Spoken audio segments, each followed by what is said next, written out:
जिस तरीके से कानून व्यवस्था की घटनाएं घट रही हैं, माने आप ये समझिए कि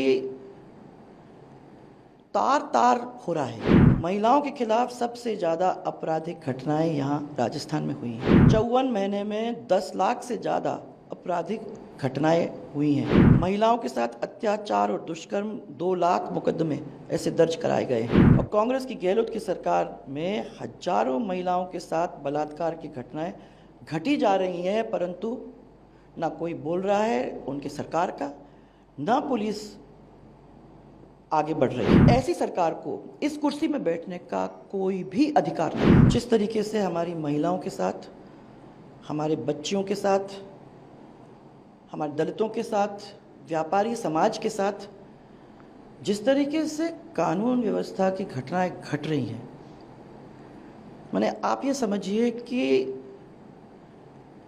तार-तार हो रहा है। और मैं अभी आपके ही फिगर्स देख रही थी। महिलाओं के खिलाफ सबसे ज़्यादा आपराधिक घटनाएं यहाँ राजस्थान में हुई हैं। 54 महीने में 10 लाख से ज़्यादा आपराधिक घटनाएं हुई हैं। 7,500 से ज़्यादा निर्दोषों की हत्याएं हुई हैं।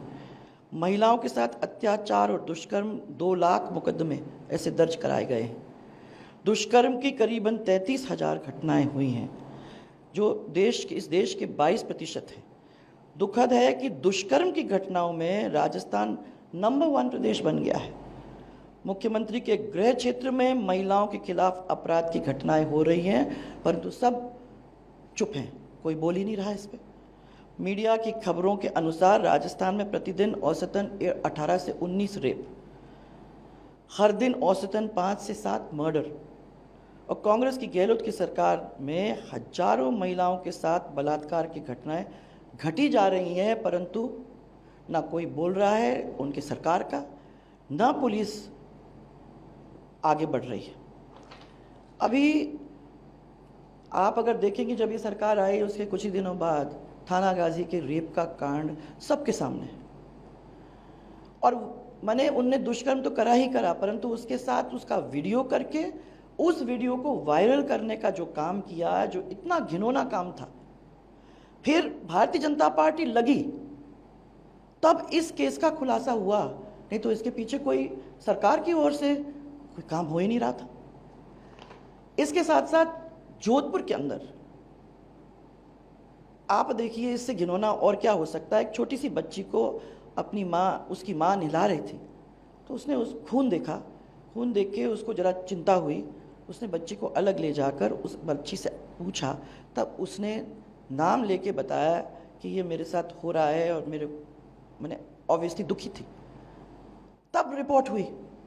आदमी मैंने बच्चियों को नहीं छोड़ रहे हैं इस प्रदेश के अंदर, और हमारी सरकार बच्चियों को सुरक्षित नहीं कर रख सकते। हमारी जब स्कूल जाती हुई बच्चियां हैं, जो माँ बाप उन बच्चियों को स्कूल भेजते हैं, वो डरते हैं कि हमारी बच्ची सेफली जाएगी, वापस सेफली आएगी कि नहीं, चिंतित रहते हैं जब तक वो वापस स्कूल से नहीं आती। आज ये परिस्थिति ऐसे प्रदेश में, जिस प्रदेश के अंदर महिलाओं की इज्जत सर आंखों पे रखी जाती थी, ऐसी स्थिति आज हमारे राजस्थान प्रदेश के अंदर।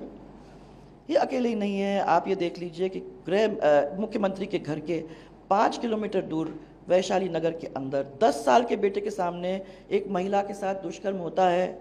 उसके बाद उसके ऊपर पेट्रोल डलाकर जलाया जाता है। करौली के अंदर आपने कुछ ही समय पहले ये बात निकल के आई थी, एक लड़की के साथ दुष्कर्म होता है, उसको गोली मारी जाती है, उसके ऊपर एसिड डाला जाता है और फिर उसको कुएं के अंदर फेंका जाता है, उसकी बॉडी कुएं से रिकवर होती है। इसी तरीके से आप ये देख लीजिए, एक सिख बच्ची के साथ अलवर के अंदर गैंग रेप होता है और उसके बाद उसका मर्डर कर दिया जाता है। पर उससे और ख़राब एक बच्ची जो रियली भयावह है, दलित युवती के साथ गैंग रेप करके, जिसमें बताते हैं पुलिस वाले भी शामिल थे। वो बेचारी गूंगी थी, बहरी थी। माने आप ये समझिए कि रक्षक ही अगर भक्षक बन जाते हैं तो इस प्रदेश का क्या हाल आगे चल के होने वाला है। दौसा में अपहरण का केस, मैं तो कुछ ही आप लोगों को गिना रही हूँ। दौसा में अपहरण करने का एक विरोध जब उसने किया माँ बाप ने, तो पिता को कुचल डाला और माँ के ऊपर हमला करके उसको घायल कर दिया, उसके बाद उसका अपहरण कर दिया। तो ये क्या है और कब और कैसे रुकेगा? राजधानी के अंदर आत्मदाह का मामला सामने आया है, माने चरम सीमा पे है महिला उत्पीड़न। और मैं महिला उत्पीड़न बच्चियों की तो बात कर ही रही हूँ, परंतु दलितों के साथ भी कोई इन्होंने छोड़ा नहीं है। 2022 के अंदर राजस्थान में दलितों पर 8,000 से ज़्यादा मुकदमे दर्ज हुए। पाकिस्तान से आए जो हमारे हिंदू शरणार्थी, उनके घरों के ऊपर बुलडोजर चला दिया और रोहिंग्यों को बसाने के लिए उनको राशन कार्ड दिया जाता है। ऐसी सरकार, मैं तो समझती हूं कि राज्य में रहने की कोई अधिकार नहीं। ये तो मैं कुछ ही बातें आप लोगों के सामने रख रही हूं। मैं तो देख के इतनी आहत हूं, खुद महिला होने के नाते मैं आहत हूं कि मेरी महिलाओं के साथ इस तरीके का राजस्थान के अंदर आज काम हो रहा है। ऐसी सरकार को इस कुर्सी में बैठने का कोई भी अधिकार नहीं है। मैं तो समझती हूं कि शर्म होती तो रिजाइन कर जाती।